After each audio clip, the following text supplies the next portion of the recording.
Hello and welcome to, it's March 2019, it's the Hopcast Half Pint. This year's running away, it seems to be. I can't believe we're kind of back end of March already, bizarre. James here, Adam's here as well. Yep, hello. Hello. We've got 3 beers. We've got a bit of beer news to get through. Let's start off with a beer, and you've picked out the first one that we're having. Yep, I've got Neon Raptor Brewing Co. and it's called Star Play. Star Play. And it's a double dry hopped pale ale at 4%. So all right, that's good. Yeah, I thought it was starters light, but with some nice hops. Yeah, so I've tried to keep. I've not tried to. I've kind of accidentally kept a loose link to the area on these beers. Okay. So they're actually a Nottingham-based brewery, right?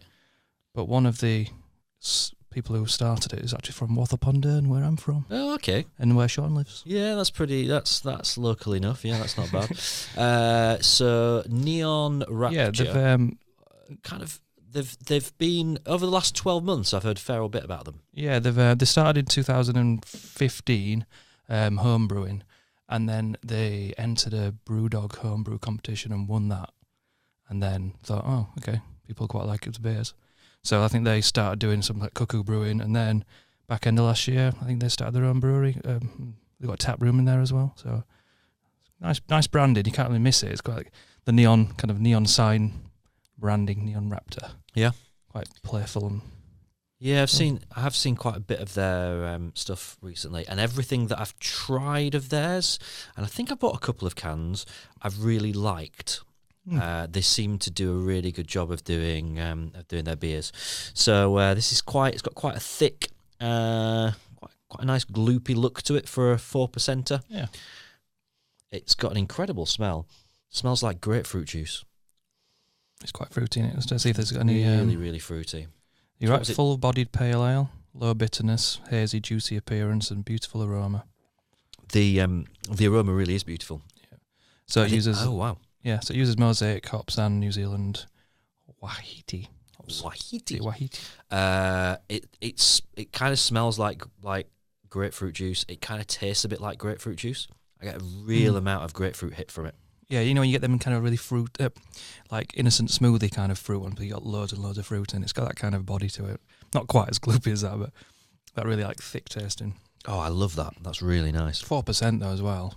That's a good. And the weather today. Yeah, perfect. T-shirt weather, considering the last few weeks. That's a kind of nice sit outside beer. That one, maybe drink in the garden. I do like their branding. Really do like that. Good can.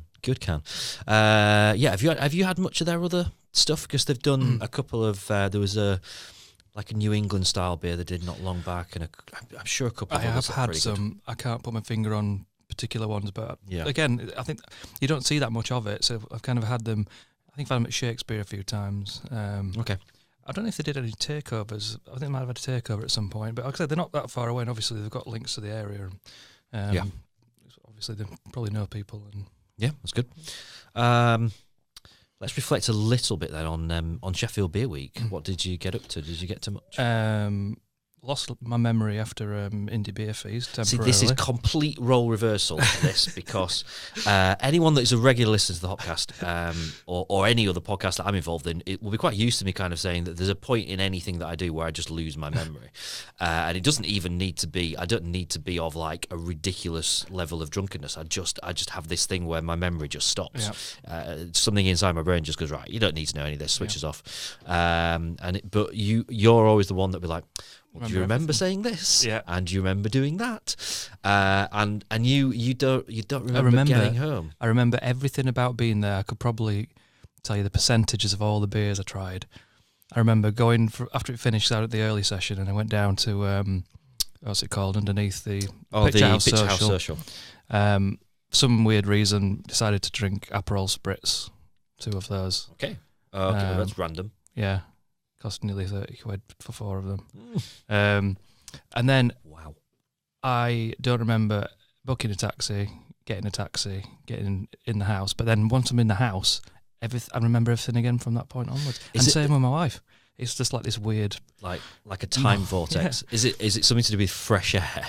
Like the air hits you and then that's it. You just lose everything. It could be. Yeah. I'm blaming that nearly everything was pretty strong. I remember starting on a 7%, and then I had something like 6.5, and then I think I went up to 9 because I thought I'd try the Roche wine smoked. One that Laura's raves about. Always good on so that. 3 beers in, I'd not really gone under 7%, and that was quick. Yeah. What did you think to the Roche wine? I liked it. It's not something I'd go back to, but I'm glad I tried it. I didn't try it in the end because I had a real good look at the description and talked to them a little bit about it and thought, I don't think that's going to be me. I'm not gonna waste a beer on that. Of course, what we're talking about here, by the way, is Indie Beer Feast. I can't remember if we said that at the beginning or not. I mentioned it. I think I mentioned it, but it was kind of it's not actually the launch event, is it, for Sheffield Beer Week officially? It's kind of almost like the pre-launch event or something. It's on the weekend. But it's like the Friday and Saturday before before Sheffield Beer Week launches on the Monday. And I thought what I really liked about it was that it felt like it was a little bit of a step up from last year. Yep. There were a couple of quite significant breweries there that weren't a year ago. But actually kind of like the feel of the event stayed exactly the same. It still felt like the same event. And it didn't, and I like this. I went to the Saturday evening session, which was sold out. And we had an entire, it wasn't just a row of the cinema that we had to ourselves. We had an entire like section at the back because there was absolutely loads of space. It didn't feel packed. I don't know whether or not there are actually, because it's an old building, whether there are restrictions on how many people you can have in there. But whatever it was, there was a real benefit to that because you didn't feel like you were crammed. I never had to queue for a drink at any of the bars. No. It was a real friendly, really nice atmosphere. And as I say, it felt like it stayed true to itself. And sometimes events when that were good in year 1, they reach year 2, and they start growing and they start getting bigger, and you feel like it's leaving you behind a little. And I love the fact, and credit to Jules, I love the fact that it kind of kept that same soul at kind of the centre of it. And I had a cracking time, and it was, I started that day in Newcastle where I'd been at a conference. So I was up at silly o'clock in the morning, got a train back to Sheffield, got off the train, had to drop off loads of stuff that I'd had at the conference, went and had breakfast, went and had a beer, got back on the train, went to Derby for the football, and then got back from Derby, literally like ran off the train so that we were first in the taxi queue to get up to Abbeydale Picture House, and we didn't get there till like an hour after it had opened. And I was like, right, I'm if I last a couple of hours here, then great. And if I last more than that, I won't remember anything at the end. And I even remember sitting there just sipping away on a beer when all the full lights came up, and it was kind of like right then, time to go home kind of moment. And I think it's because everything about that event, for me, and this seems a silly thing to say with the story you just told, seems to be about just kind of drinking quite slowly with your friends and enjoying beers. There's no feeling of you've got to be in a rush. You've got to, you've got to drink as much as you can as quickly as you can. It just feels really relaxed and laid back, and that's great. I completely agree. Considering like the floor space of the venue is probably 80% seating, and then people not actually really making much use of that, kind of standing around. Never felt like I was kind of having to like move out of the way or anybody, because essentially the main strip through it is like an aisle of a cinema. It's that wide, and the sides are almost like the side aisles. There's no bigger than 2 meters or 1.5 meters. Thought they really good food again as well. So, and like I said, it's just nice to kind of chat to people. Like as soon as I walked in, bumped into the St. Miles of the Desert guys who were just inside the doorway, so got a chat with them for a bit. Obviously Abbeydale were there, so know people from them. Lost Industry. Just to name a few local ones. At Neep's End, they were all kind of tucked away in that kind of top bit as well. Apart from Abbeydale down at the bottom, but like you said, some big players like Cloudwater. I didn't have a Cloudwater beer. Who weren't last time. I've got to be honest. I had a couple of beers from Cloudwater, both a bit average, and they were easily the priciest brewery there. They were expensive, but loads of options. A bit like you, I kind of and there were things at both ends of the range. I found myself drinking more of the stronger stuff. But again, you drink everything in thirds. It still feels like it's not daft. You're still being responsible. And I did try and mix up with a couple of beers at the other end of the scale, a couple of lighter beers, and having people like Neep's End there really helped with that, because kind of having a cask half that at 4-ish or something like that percent was quite good. That was sometimes quite a good kind of leveler just to kind of keep you going. But great event. I also went to the launch of Out and About on the Monday at the Devonshire Cat, which was great. Really good group. We're probably going to do something with them in the next couple of months or so to kind of tell the story a little bit more about what that group's all about, because it's a bit difficult to kind of summarise into a couple of lines. So I'll kind of just say that for now and say that we'll be coming back to Out and About and covering what it's all about in a bit more depth in the next few weeks. What else did you get up to? We both got a nice invite to the Thornbridge Rare Bottle Tasting at the Booze Hound on the Thursday evening, which was really good. Yeah, it was good. Really Yeah. good. Some stuff that they'd found literally like at the back of a cupboard that was like 7 or 8 years old, that they've only got like 4 bottles left. Yeah, literally some of the beers, there was 3 of the last 6 beers they had left of it. So it was quite a few of the old Thornbridge Hall beers, the Imperial Raspberry Stout and the Heather. I can't remember. It's like a Heather one, but both about 10%. Yeah, there was a honey one, wasn't there? Yeah, is it honey? Yeah. And then a few of the sour barrel-aged ones that you can get hold of, but again are quite rare in the grand scheme of things. And a couple of bottles of the Serpent, which is the one they did with Brooklyn, which is running to the end of its life, I suppose. It is. So yeah, it was really good. Well worth kind of the £15 that they put on that to drink all those beers. And absolutely. Nice round table. Thanks to James Buxton, who did it, kind of talked us through the beers. Did a great job. And to Rebs for inviting us over. Yeah, it was good. Other thing that I went to, there were a couple of small things that I went to. What I do want to mention, and I mentioned this on the main Hopcast earlier as something I was looking forward to. I went to Bar Stewards on Saturday where they had the Southwest takeover, and I've got I don't. It's so obvious for me to say, but the day of stuff that they had on keg was just brilliant. Some really nice beers. Just credit as well for the fact that it was just priced really sensibly, and real credit to them for that. And just enjoyed some good beers kind of everywhere that I went through the week, really. I did manage to briefly pop into Shakespeare on the Friday night, 'cause they had the North Brew versus Rest of the World. So they had all cask beers from North. Some of those were really strong, and I really struggled with some like strong cask beers, but they had Transmission, which we did on last Hopcast, and Ursa Major, which is 8.3%, and that tasted amazing on cask. So I think what they were, I think I mentioned it on the last one, they were packaging up some of their stronger beers and some of the beers that you wouldn't normally see in a cask format. So beautiful, really, really good. Really enjoyed it. So. Yeah, I think that's kind of roughly what I got through. I did kind of have a few. I think I popped into Bar Stewards once or twice and did some Locker Poly stuff on that week, didn't I? Which is again from that kind of region. But I missed the day of things. I think they were a little bit late, weren't they? Yeah, they didn't get there until probably maybe the Thursday or the Friday.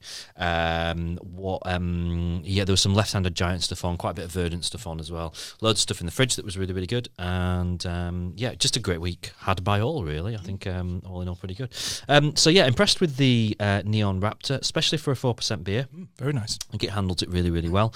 Anyone that's watching the video of this will just see me have a minor disaster with the next beer, which is I'll show. Unfortunately, the label's really, really nice, and I managed to spill right down the middle of it there. It's got a little kind of streaky sort of thing on it there. But this is Lost Industry, and this is their Strawberry Daiquiri Sour Ale, which I did have on keg at Indie Beer Feast, even though I've got a bottle of it and had a bottle of it in my fridge for a little while, which I've just been letting kind of do its thing for a couple of months or so. Yeah, I also tried it. I didn't have one, but my wife did. It's kind of right up her street, that sort of stuff. And I really, really enjoyed tasting it.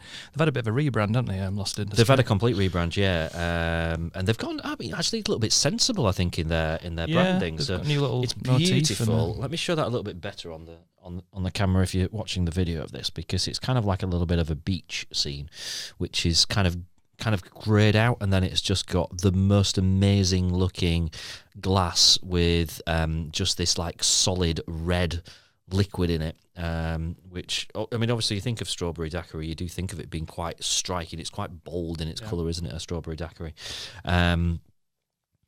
It certainly carries the smell across pretty well.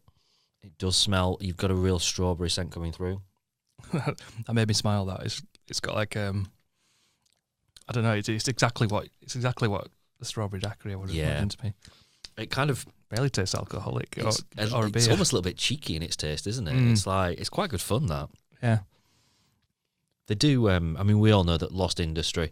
I don't know how far they travel out of Sheffield. So if there's people watching this that might never have heard of them, I mean, we're quite lucky because they were. We featured them on the first ever Hopcast that we did. It's the first time that we did any Hopcast work. Was me and you went up there on a Sunday last winter. When it was actually snowing, it was weird, and they are, for us in Sheffield, a real key player in the market because they are kind of the local kings of the sours, aren't they? Yep. I mean, I know Abbeydale are kind of catching up and doing some really, really good stuff recently, but before that, Lost Industry were smashing them out ages ago.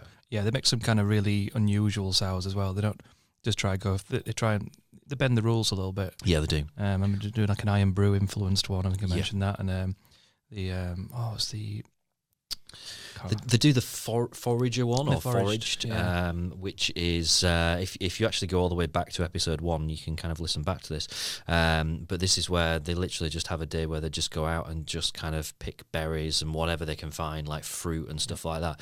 They literally go out foraging, and whatever they get, and it might be cherry based, it might be kind of fruit based, whatever it is. Things, and they just make a sour out of it, which I think is a brilliant concept. Yep. And often I've had a couple of them that I've been like, I'm not too bothered about that, and then a couple that have just been brilliant. Yeah. But I love the fact that you never quite know what you're going to get. It's different. It's trying something. They do it by the seasons, don't they? So they'll do like a spring, and then autumn, winter, obviously. And yeah, absolutely. Do a summer one? I don't think I've ever seen a summer one. Maybe they do. I can't remember. I think they do. Yeah. I mean, as daft as it sounds, a strawberry daiquiri sour is probably one of the more kind of normal mainstream things that they've done, because it's just taking really that strawberry taste, giving it a real thickness. But it works well. What have we got to talk about today? Well, we've got a few events coming up, and then probably by the time our next Hopcast is, so I thought I'd give them a plug. Okay. First one that we're coming up is at St. Miles of the Desert. So if you know, hopefully you've all listened to that and you know everything about St. Miles of the Desert. If you haven't, then go back and listen to really it. Good episode. That is superb. So on the Friday 29th of March, they're launching their second beer in the Attercliff Industrial Hop Series range, which is their introduction into the sort of hazy, beautiful New England style. So there's a guy, local artist, that's been doing the photography for that series. So there's a bit of an art exhibition / launch going off on there on the 29th. So they're welcoming people up to the brewery. So if you've not been up there, cracking little place. I know Sean's recently been, and he was raving about it as well. And Laura loves it as well. Not had a bad word about it really. I know you've not had it, but the first beer in this series, the New England one, because in the interview we did with them, they were saying that we'll leave that till the summer because they're from that side of they're from that kind of part of America, and all of a sudden I walked in and they're like, whoa, hang on, you've dropped one already, sort of thing. And I came back to it, and honestly, not being biased, it's absolutely beautiful beer. So that's available in cans, but you can only get it from the brewery, so if that's extra. I need to get there. I've not been yet. Yes, if anyone is going and would like to buy an extra can and drop it off for me at Sheffield Technology Parks, that would be very much appreciated. Thank you all. Do we know anything about what the second one's going to be then? No, there's no kind of... It just basically it's a hop series. I think there's going to be kind of doing this similar type beers, these hazy kind of beers, but... probably just moving the hop variety around. Again, it's like kind of just trying to showcase where they are really, because it's in the deepest, darkest Attercliff. So the photography on the cans is quite dark. It's very, very dark artwork on a dark can. So looking forward to seeing what they're ever going to put on that can for next time. Sounds good. Enjoying the Strawberry Daiquiri? Yeah, it's really good. Yeah. Shame there's not a bit more left actually. It is one of those that. We're in a studio in the middle of the city centre on a day that's actually been quite sunny. This is something that I do feel a little bit bad that I'm not sat outside drinking it. And actually, I kind of feel like I should be abroad. Strawberry Daiquiri is not a massive cocktail drinker, but I do quite enjoy one when I'm abroad. And I remember a holiday to, I think it was Tenerife, going back about 6-7 years. For whatever reason, the holiday just became, it centred around drinking strawberry daiquiris. I think it was before I really got into beer. And it was actually ridiculously enjoyable to just drink the same drink for an entire week. Probably spent the most of my budget just on strawberry daiquiris. Yeah, you can get It into reminds those me things, of can't you? Yeah. Once you've had one or two, you get a taste Yeah, for those things. Absolutely. You know, like the frozen ones, and like kind of some of the more trendy bars and stuff. Yeah. But if someone wants to, there's a time and a place for these things. But if you're going to make it a beer enjoy format, them. I like a frozen daiquiri. Yeah. I think they're good. Should we go on to the next event? Should we crack beer first? Okay. So third beer, but second beer from me tonight is a beer by Salopian Brewery in collaboration with something called Team Toxic, which is quite new. I had to look it up, but then I realised that I did actually know the people who were involved in that. So this is the second Sheffield link. So have you drank any beers by Wain Brewery? Wain? Waen in Wales. No. You haven't seen it? I bet you'll see it if you were. Or Hopcraft? No. Oh. Well, Gazza Prescott, who did Hopcraft, he used to brew at Steel City with Dave. So this is ringing a bell now, actually. Yeah. I think I probably have. So he was in Hopcraft, and so Sue, who does the Wain Brewery, they've teamed up together. I think they're friends anyway. So they've teamed up together to create this Team Toxic, which is kind of them brewing together essentially. So they're doing a collaboration called Danger Moose. Danger Moose. Well, I think they've got a beer called Pamplemousse. One of their bigger beers. Okay. So it's I've seen that. Yeah, it's like a black kind of brandy with a big W on it. So it's a New England IPA, 6%. So I just thought I'd give it a try because it's something we've not tried before. Obviously, they're new. Okay. And I've not done any Salopian beers. No, I've not had Salopians before either. Go. I'm looking forward to trying this one. Should be good. Yeah, nice. It's going to have a hint of Strawberry Daiquiri, isn't it? Oh, it is. Yeah, this is one of those where we probably do need new. Yeah. Oh well. Find out. What's the aroma like? It's got a good aroma actually. I got it from cracking the can. It's a little bit darker and it's got the same kind of. It's really really murky. Probably the Strawberry Daiquiri remnants could be help on that. Oh yeah, that is. Oh fuck, that's very dark. So let's see what that's. Is any kind of tasting notes on it? Smells good. Vegan friendly. It's got a weird sort of almost banana-esque smell coming through there. Oh, here we go. So it's brewed with Cascade Citra, Brewers Gold and Nelson Sauvin. I never know how to say that with it. Let me look at it. Nelson Sauvin. Sauvin. Yeah, I kind of think it's more French. That's nice, that. Yeah, that's really, really It's got good. really like a sweet, not overly sweet, but it's got a nice rounded sweet flavour. I don't know if my senses are just not working properly. Do you get banana from it? Is that I know what you mean. I know what you mean. Yeah, it's not Belgian-y though, like because sometimes you get that bubblegummy banana thing. From a Belgian No. beer, It's not got got that. Yeah, I know what you mean. That's a very kind of specific style, isn't it? That? Like a verse beer that you get a bit of banana and bubble. Hefeweizen, something like that. Hefeweizen. Yeah. I'm enjoying this. Strangely, really nice, right? It is really nice. I don't know whether or not the kind of the flavour profile is as noticeable as the Neon Raptor at 4%. Yeah. Which I thought the flavour for that just really jumped out. Maybe it's I feel it's a little unfair saying this because we've just had a Strawberry Daiquiri beer, which is going to affect the taste of anything for the first few mouthfuls. But the taste actually feels a little bit more subtle for that. Yeah, it's just, I think that's double dry hop though, so maybe, I don't know if that kind of gives it a bit more bite to it. A difference, but it's not like New England beers are not particularly aggressively hopped. I would definitely go and get another can of that though. Like, it was on the cheaper end of the spectrum for its kind of strength and style. Yeah, they have generally become quite expensive. I think it was under £4. I think that's very good. Yeah, that's very good. Just under £4, but it was, right. Okay, that'd be $3.95 by something like that. Yeah. No, that's pretty good. Yeah, that's pretty good. Again, it's a nice kind of white branding. If you're on the video again, I'll just. Looks good. Real simple branding actually. Quite the opposite of the other two that we've had. I did find out today that Nick Law, who does the Hop Forward podcast, he actually did their branding for this Team Toxic. There we go. I just stumbled on just by accident because I was actually Googling them to try and find a bit more information about it. So it is a small world, isn't it? It's a small world. So there's another Sheffield link there. Yeah. You've got a few more things on your on your list. So event number 2. So if you did go to Smod and you want another thing to go to, the week after that, so that's the 6th and the 7th of April, is Piss Up in a Brewery, number 2 at Abbeydale, yeah. So they've done one of these before, and obviously they did the Funk Dungeon, the Funk Fest in the summer. They have actually expanded their space a bit. I think they wanted to kind of let people come and see it and show it off a little bit better. So they'll be doing beer, like cask, keg, and tank beers. And they'll be able to do some brewery tours as well. That sounds pretty good.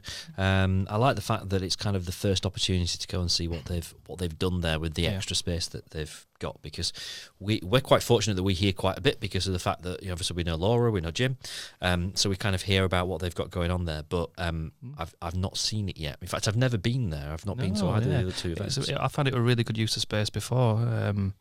I think they've got. I don't know if they've got the space before and weren't using it, or I can't really remember at the time. But do you know what a stroopwafel is? What a stroopwafel? Stroopwafel. Yeah. No. It sounds like stroopwafel. No, I'm gonna get. It's going to be some sort of combination of different styles. There's going to be a German influence there. It's something you might make a. Well, basically, what I was going to say is there's a festival exclusive, which is going to be a Stroopwafel Imperial Stout. So it's a type of biscuit. You know, see the really flat ones that are like, they kind of like, they're super good. They're really good. So it's going to. It looks like a rice cake. Yeah, but it's not. It's kind of. Yeah, they're really flat. Yeah, they look like a rice cake, but it's got loads of caramel in it. If you're watching the video, if you can just show that up to the camera, because that is really odd looking, and they're just going to put that into a beer. Well, not just. There's going to be. Oh, there is 1 Stroopwafel per litre of beer. So that's, wow. So that's did you get a free half Stroopwafel with every third? That would be a good deal. You can get them in Tesco and stuff. Right, okay. They're in a bit of an odd area. I feel like I should go. You should go. Are they in the specialist? Just sit very section? nicely on a cup of tea or a cup of coffee, and they kind of warm through, and they kind of get a bit more. Do you know, now you've said that, I know exactly what you're talking about. Yeah, that's it. It's on the edge of your. It's on the edge of the saucer. Yeah, got it. Yeah, I can see it. I can see it. So if that's anything to go, I don't know if that's going to be part of their range that they do with the stout range, but that's an imperial one, and it's a festival exclusive at the minute. So.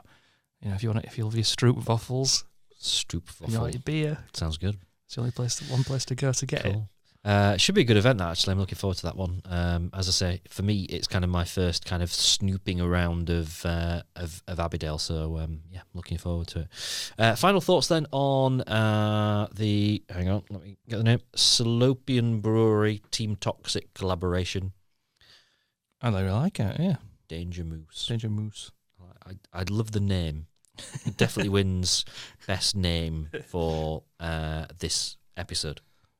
Yeah, because what's this one called? Strawberry Daiquiri Sour Ale. That's not massively. Which is actually, to be fair, quite boring for Lost Industry. They're normally quite good with their names. They come up with stuff that's a bit edgy. And Starplay from Neon Raptor looks, it's the branding's great. The name, I don't know what it's referring to. No, I'm not sure.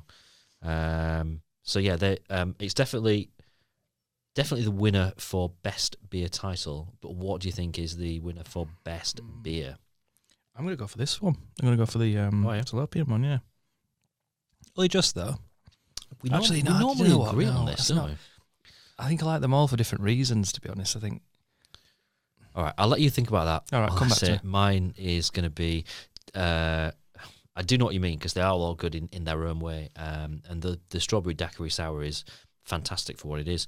But the star play for me is Brill for 4% beer. It had so much flavour.